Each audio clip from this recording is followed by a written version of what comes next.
No one cooks the way we cook, and no one has the bounty of raw ingredients that we have. So to live and cook here is not only an exceptional experience, but people worldwide know about it. As I look back on my youth, I realized the gift God gave the Folse family. I grew up learning how to fish, gather seafood, and cook every day of my life.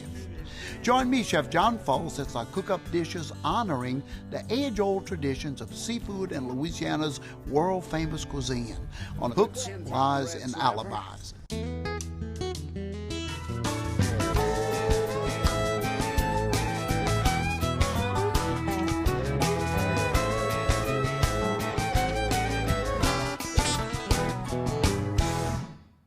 Hooks, Lies, and Alibis is underwritten by Visit Baton Rouge, a longtime partner of this series and LPB. The capital city offers Southern hospitality, cultural attractions, food, shopping, and fun. Information at visitbatonrouge.com. And by Audubon, Louisiana, working to conserve, restore, and protect important places for birds and people since 1924. And by the Foundation for Excellence in Louisiana Public Broadcasting. Our mission is to tell Louisiana's story to the world.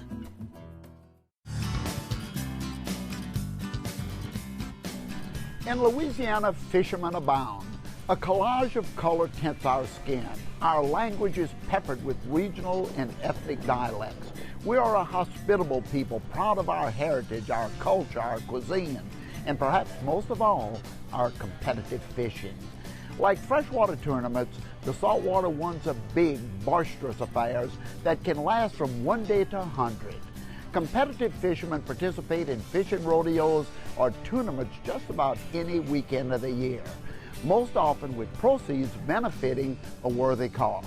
Every tournament has a purpose, okay? You cross the state, and some purpose, you know, if it's a local community, a local charity, they all fish for a purpose. And that's one of the great cultures of the state of Louisiana. We have fresh water, salt water, and everything in between, because you got your brackish waters in between there. And there's a tournament to fit every community and every cause. There is Wounded War Heroes Fishing Rodeo in Empire and St. Jude's Fishing Galore Tournament for patients of St. Jude's Children's Research Hospital. There are more upscale tournaments, such as the Fouchon Oilmen's Association Fishing Rodeo, and unusual ones like the Ride the Bull Kayak Rodeo. Others are devoted to certain types of anglers, like family tournaments or the International Women's Fishing Association Tournament. Big catches and big prizes abound, and everybody's welcome to grab a line. The Grand Isle Tarpon Rodeo is the granddaddy of them all. Established in 1928, it's the oldest fishing tournament in the United States and is held annually during the last weekend of July. In the early years, it was the tarpon, the hardest fighting game fish in American waters, that led all of these fishermen to Grand Isle. The tarpon is the Mac Daddy of the event. You know, everybody wants to catch the tarpon, you know, get the big prize and the bragging rights to the next event. That's the most important part. The boat wants to fly its colors, that they call it the largest tarpon. But we have our inland fishing as well. Your redfish, your speckled trout, your flounder, your drum. I mean, and have every category within that. And I hear that they come from not only all throughout the United States, but internationally as well. It's amazing that this tournament draws international fishermen. Where are they coming from? Well, let me tell you, you can see now as we're sitting here and you watch people coming in, you see the cars streaming in with their boats in tow, their campers in tow, and they're from all over the states driving in. But we also have vessels that come in from the Gulf, from other parts of the country and other parts of the world, you know, from Costa Rica, Mexico, the Bahamas, and they come and fish this event by boat, by yacht. They'll come in, register online, and they stay out in the Gulf until the final hours of the event and bring their fish in. If I could tell you the most important duty I have each day of the rodeo at 2 o'clock is a crab race. And if you see these kids, they take their crab racing serious. They go actually out, catch the crab, pick the one they want, and come and bring it to the rodeo. Today we'll have at least 7 different crab races taking place at 2 o'clock, and the kids are serious about it. What began as a gathering of powerful men from New Orleans who loved fishing and Louisiana politics has evolved into a fishing rodeo for anyone who loves fishing and a good time. In fact, the rodeo has been described as an event where the high and mighty mingle and party like sailors on leave. But what began exclusively as a tarpon rodeo has evolved into numerous categories of fish for which much sought-after prizes are awarded. The species of fish are endless here. They come in every shape and size. You can fish in anything from skiffs or kayaks to huge, fully equipped charter boats. Whether you hook up to a rig or drop your line from a pier, surf fish or troll the deep water, fishing, fishermen, and fish tournaments abound. Louisianians are a fun-loving, sun-loving, fish-loving people with big hearts who embrace strangers as quickly as they embrace each other. I know there's no place like home, but when it comes to fishing, there's no place like Louisiana's sportsman's paradise.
Lean, firm, white flesh, mild to sweet flavor, weighing anywhere on average from 5 to 20 pounds.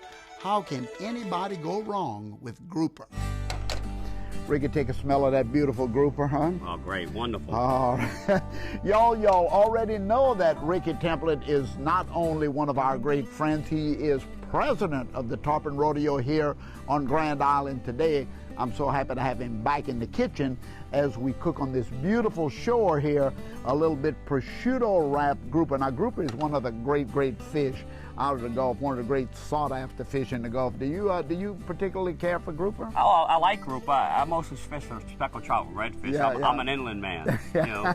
Now, before we get too much into the fish, president of the Tarpon Rodeo, my God, that must be a tremendous responsibility. Tell me, what does that entail? It's not just a tremendous responsibility, it's a tremendous honor. I mean, I'm following in the footsteps of some great men over the years. You're talking about since 1928, this rodeo has been existing, and it's the oldest saltwater rodeo in the country. Now, where do the people come from to fish here? We hear all over the world and all this, but it's hard to even tell how many people are here fishing. There's so many, but where are they coming from? You're absolutely right. They come from all over the world, not just by vehicle, but by boat. I mean, we have boats that come in from Costa Rica, Mexico, Bahamas. They come fish this rodeo, they come and register, and then they go out for 2 days. So you don't see them till the end of the rodeo. And what is the rules of the rodeo? How do you win the Tarpon Rodeo? Well, you have to have the largest tarpon to win the whole rodeo and the big ball of wax. So the largest tarpon is the prize fish everybody wants. But we also have all of our local fish, redfish, speckled trout, drum, and so on. And another one of our great Louisiana citizens, John Georges, is actually your admiral of the fleet this year, so he's got your back while you're on the He's stove, got my right? back. He was with me last night, and we kicked off the event last night, and it was wonderful. And I'm the president, and he's the admiral. Well, look, let's cook a little bit now. We're going to talk a little bit more about it. I have this grouper already gone here, but I'm going to take it, and we're going to wrap this beautiful grouper in prosciutto. But Ricky, why don't you go ahead and season it for me? A little bit of salt, pepper. Now, you're in the catering business. Are you still in the catering business? I know you did a lot with food. Yeah, we still do a little bit. I mean, being an elected official, we're kind of busy with, you know, the day-to-day operations of the parish. That's right. Okay. That's right, because because Gretna is your home right across the river from New Orleans, right? That's correct. Now, if you can pull one of those nice little sheets off of that, one of that nice little prosciutto sheets off of there, and I'm going to wrap the fish. One time, the prosciutto, y'all are going to put a nice, beautiful, this kind of a, you know, that ham flavor. We'll take one more and go the other way around. Yeah, it gives it this nice, kind of, that prosciutto isn't smoked. It just has that wonderful Italian ham flavor to it. And you can go back around this way one time. And then since it's seasoned on the inside, I'm going to put it right down into the pan. And the prosciutto is just going to wrap right around it and tighten up around the fish. It's going to be absolutely beautiful. Now, I have some here already done. And I want you to look at the seasonings. Why don't you pick that up and hold it? I'll tell everybody what's... I mean, look at this. This is where the Trinity comes from. This is a Spanish dish. This is called a sofrito. All of the mixed onion, celery, bell pepper, garlic, but yet 2 hot peppers. We have the Anaheim peppers and the hottest of all. This is the habanero. Habanero, that's right. Yeah. And we love heat in Louisiana. So I'm going to take this, and this is already cooked. So I'm going to make my sauce very quickly. The onions, I'm going to put the Anaheim peppers in there. I'm not going to touch these Scotch bonnets. I'm going to just dump them in. And Ricky, I'll give this back to you. I'm going to put a little squeeze of lime juice. This is pretty much a good island dish, as you can tell, right? It's got that Caribbean look. Oh, my God. Well, again, Yeah. Spain came to Louisiana in the 1760s, and they came in and kind of created all of the infrastructure of New Orleans from the French, and they brought all of these beautiful things with us, as well as founded towns like practice in your area as well. The Spanish came in. Okay, a little orange juice, again, island, right?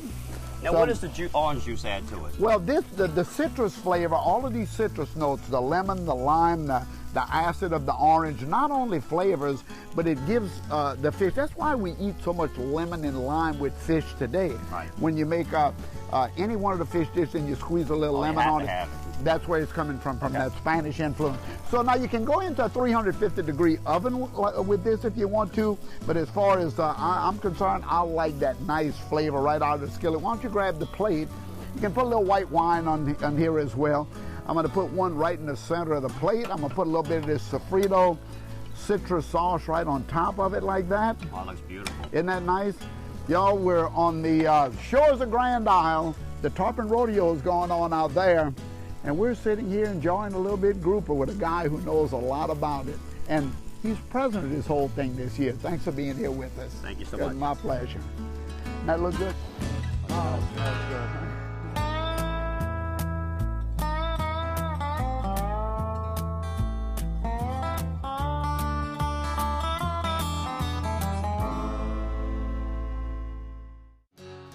Amberjack is one of the most delicious, full-flavored fish in the Gulf of Mexico.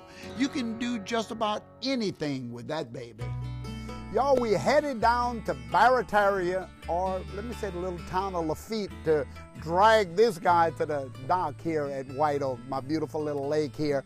And Theo Bourgeois, they call him Tofil, and you're the 5th guy with that name, huh? No, I'm the third. My son's the 4th. My grandson's the 5th. Well, it's good to keep that name alive, huh? Yeah, I'm hoping to get a 6th in there. Well, hey, look, I hope so too. Anyway, hey, welcome. So nice to have you. I know. Hey, look, you're a busy guy. It's so nice to have you on the dock with us today, doing a little.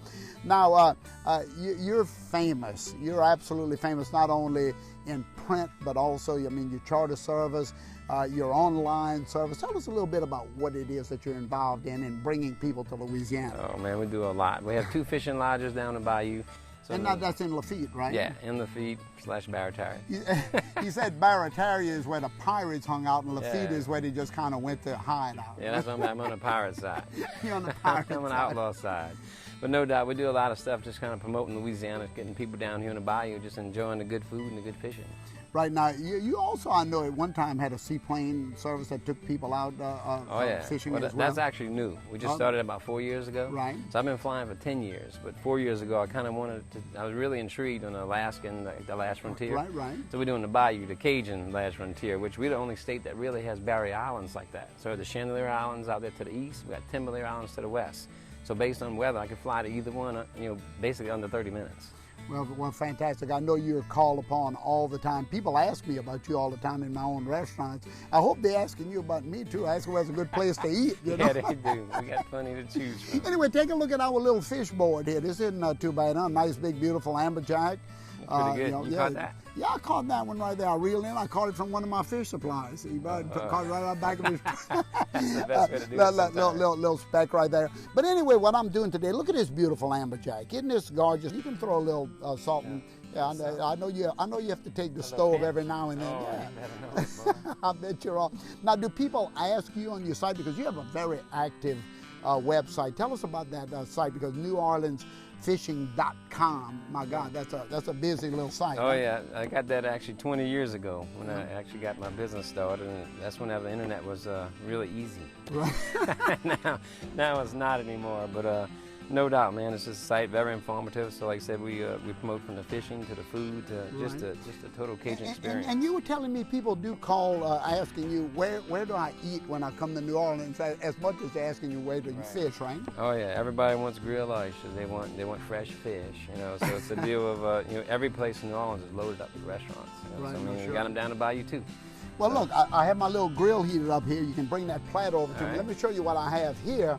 Look at that beautiful Looking amber. good, Isn't man. that Looking nice? good. Now I'm going to take these two pieces, and y'all, I know people who eat this rare. I like to eat mine about medium rare to medium, and you can put a little smoke on it too if you want to. It's going to be really nice. And I can just put this back here, and I'll go ahead and close this for a second, because we have to make a little, just a nice little vinaigrette that we're going to put under the fish, because I like to eat these beautiful Gulf fish, fresh as this is, as fresh as we can get it. So we're going to make just a little vinaigrette, very simple, a little fresh olive oil, a little, of course, red wine vinegar. And you can dump all of that in here. Yeah, we have cucumber in there. We have red bell pepper.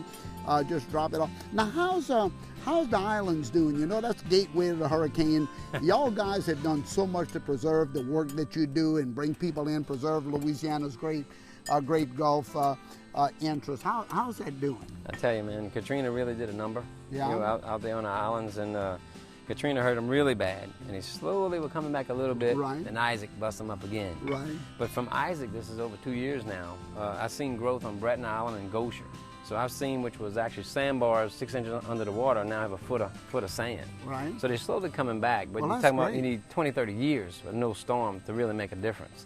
So they're talking about doing some actually dredging, trying to rebuild them islands quicker. I'm kind of for that. Let's do it today. Right, sure. I might be here 30 years. You know, Well, I'd like to see that. you know, there's the big coastal restoration efforts that's going on. I want to talk to you a little bit more about that. But look, we have our little vinaigrette. It's seasoned nicely here. I'm going to take this wonderful little plate here. And why don't you just put a little spoon of that right in the middle? I'm going to get the fish off of here. And this amberjack, you can put it right in the middle, just a nice little pile of it there. Big pile, little pile. Yeah, oh, well, whatever size pile you want. Yeah, I like it heavy. You like it heavy. Oh, y'all take a look at this. Can you you go. smell it or taste it? You can put it right down here. Careful. And then I'm going to put the amberjack right on top of that. You can even drizzle a little bit of that olive oil right on top of it. Right. Well, let me do this. Yeah, I'm going to drizzle it with the bowl. Drizzle with that. But you see what Cajuns know how to make things happen, right? Take a look at that. Anyway, y'all, a beautiful dish of grilled amberjack with that wonderful little cream salad. When we come back, he's got a lot more to tell you about fishing in Louisiana, I promise.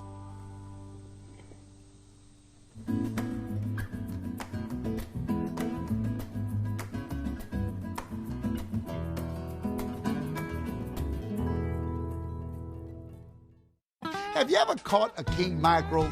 You'd remember if you caught a king mackerel. You know what? I caught a king mackerel. I remember.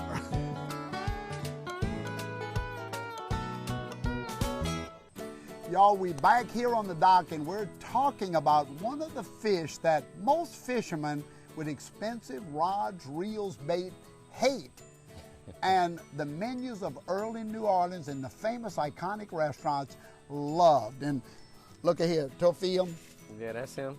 You hold that side right there.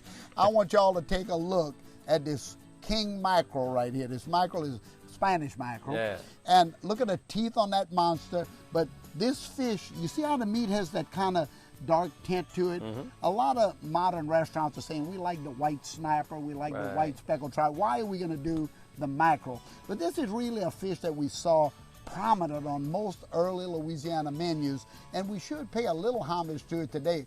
So while he's stealing his bait, yeah, my $12 lures. He said, this guy's got a belly full of them. I'm putting it in the smokehouse, y'all. What I did, I rubbed it good with a lot of oil. I put herbs in it.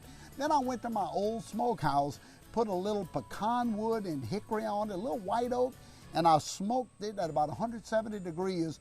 Took me about 4 or 5 hours to get here. I peeled some of the fillets off. I have it right here. I had a couple of these fish. Look how beautiful that is. I'm going to move this back here. And let me tell you what we're going to do with this.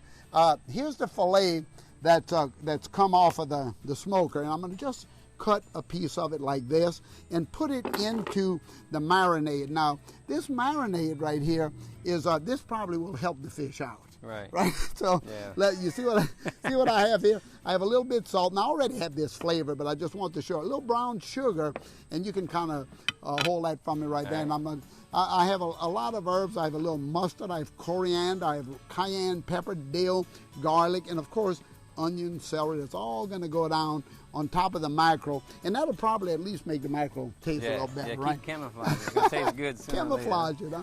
Anyway, but it's amazing how great this fish was on the early menus. So what I'm going to do here now, I'm going to take a piece of it that's already been in here. I put some in about 4 or 5 hours ago, and it's picked up all of this beautiful flavor. Now what I'm going to do is put it, I have a little homemade smoker here. You see that? I'm going to put it right on here. I have some smoked already, but I just want everybody to see what we did. We just took it out of the marinade and put it on the smoker. I'm using a little pecan wood in here, and I can move this out of the way now. We don't need this. Good, man. It smells good, huh? We can get all of this. You can get just kind of pile some of that out. And yeah, it smells really good, and it really is a great, great tasting fish. Now, you know, we were talking earlier about how people are contacting you about coming for fishing charters and all that, asking about food in New Orleans. Your site is really so active. Where's your clients coming from? I know that thing must be buzzing at all times. It's remarkable. I mean, we actually use all over the world. I mean, what I really want to get in my lodge, I want to get one of them big maps of the whole everything in place. I have people from Australia, from Iran, Iraq, Egypt. The most unique of all was Hawaii. I had a guy from Hawaii. I don't know why it sticks in my mind, but he wanted to see the bayou. So I want to go to Hawaii and see the mountains. He wants to see the bayou. So I didn't go flip-flop with him yet. Well, you know, I think Louisiana has such intrigue, not only for fishing, but it's people like yourself. I mean, very hospitable. People with stories to tell. I mean, you've met people from all over the globe. I think people just enjoy sitting down. I mean, you're from Lafitte and Barataria. That's a story in itself. And I've always respected the work that you do, and I mean, it's just so great to have you here today. So we've smoked some already. As you know, this is going to take about 20 minutes to smoke, but look at it. Look at how it comes. Doesn't it look good right there? So I'm going to take one of these knives. Let me grab a knife here that's going to work for me. And all I'm going to do is take it and slice it. Now this is what they did in the restaurants in New Orleans. They sliced it real nice and thick like this, about 1/4 of an inch, and it has all of that great flavor. So take a look at what the inside of it looks like. It would go on salads. They would use it as little hors d'oeuvres and dipping sauces, which we're gonna do. And y'all, we have one more dish to serve to you. But when we come back, we're gonna show you exactly how we played up this king mackerel. I'm gonna tell you what, it might be a bait stealer. It's pretty doggone good. You gonna eat it. You ought to taste it. Taste a little bite of it. I'll try a little shot. You try that. Tell me what you think.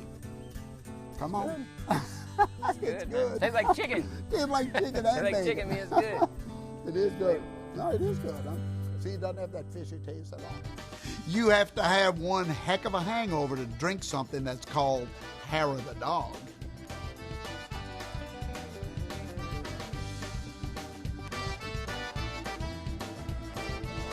All right, everybody, we have a little hair of the dog as we close this great cooking scene on the lake. And Theo, right here, you know, I wasn't too sure you were crazy about that king mackerel, but look at the different sauces. We have that romesco right there. We have this great nak cham. This is a Vietnamese sauce. And when you dip it in there, I'll tell you what, that fish is pretty good. Yeah, it's okay. It is good. Honestly, I'm surprised. No, pretty good. Well, like I say, it was on all the New Orleans, great menus, and I guess I know why. It's a very versatile fish, too. Now, what's your favorite? If you had one fish to catch, one fish to cook, what would it be? I'm probably going with bass. Bass? Bass and perch. It ain't a freshwater species, man. I love fishing little bluegills. You see that? If I said that, everybody would laugh. I love bluegills. I love largemouth bass. In fact, the lake right here has them. And, Jim? Hey, thanks for joining us from Boston. Huh? We have bass in Boston too, sir. Yeah, but it ain't this kind of bass. I can promise you that. You got to come to Louisiana for this bass. And your better half here, Eileen. So nice to have you here. And y'all, thanks for stopping by the camp today. And remember, when it comes to fish or fresh seafood, there's no place like Louisiana's sportsman's paradise. So see you next time for another tasty edition of Hooks, Lies, and Alibis. Hooks, Lies, and Alibis is underwritten by Visit Baton Rouge, a longtime partner of this series and LPB. The capital city offers Southern hospitality, cultural attractions, food, shopping, and fun. Information at visitbatonrouge.com. And by Audubon, Louisiana, working to conserve, restore, and protect important places for birds and people since 1924. And by the Foundation for Excellence in Louisiana Public Broadcasting. Our mission is to tell Louisiana's story to the world.